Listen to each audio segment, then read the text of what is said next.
Cuttack Barbati stadium Nabakalebara विवाद में पड़ुनी पूर्णछेद stadium न भांगिबा पई प्रश्न उठाइला भैरव चंद्र महांती स्मृति संसद। स्टाडियम भांगी नुआ रूप देबा पई राज्य सरकार बीसीसीआई और ओसीए मिसी स्टाडियम को नुआ रूप देबा पई आरंभ कर दैछंती प्रयास, जहा केबे भी ग्रहणीय नुह।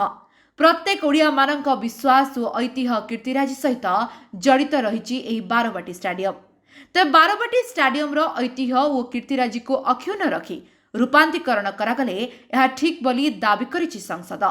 एहासह स्टाडियम रो जे निर्माता स्वर्गत भैरव चंद्र महांतींकर एक बड़ प्रतिमूर्ति स्टाडियम निकटरे रखिबा पई मध्य दाबी करिसेंती स्मृति संसदर कर्मकर्ता। तबे 1950 मसीह निर्मित होइतिला एही ऐतिहासिक बारबाटी स्टाडियम। सरकारी अनुदान बिना एही स्टाडियम को गढ़िबा पई विशिष्ट स्वाधीनता संग्रामी स्वर्गत भैरव चंद्र महांतींकर अवदान और बलिदान ओडिया जाति पाखरे चिरस्मरणीय होई रहिछि।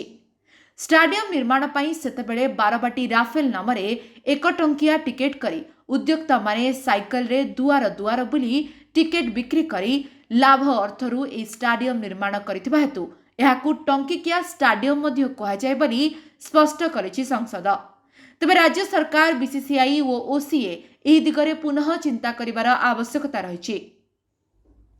कहीं ओडिशार गर्व गौरव तथा अनेक क्रीड़ाविद मानकर एंतुड़ीशाला भावे परिचित ए बारबाटी स्टाडियम और एहार हृद गौरव इतिहास सहित 4.5 कोटी ओडियांकर भावावेग जड़ित थिबारु इतिहासर एही मूक साक्षी को अक्षुण्ण रखी एहार रूपांतरीकरण करिबा पई निवेदन करिछि भैरव चंद्र महांती स्मृति संसद।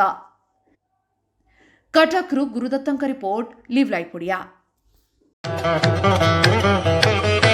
मंच बंधु मिलनर मंच संस्कृतिर मंच हेउछि कलार ए कला और संस्कृति को नहीं लिव लाइफ ओडिया प्रस्तुत करुछि द्वितीय वार्षिक माघ मेला महोत्सव।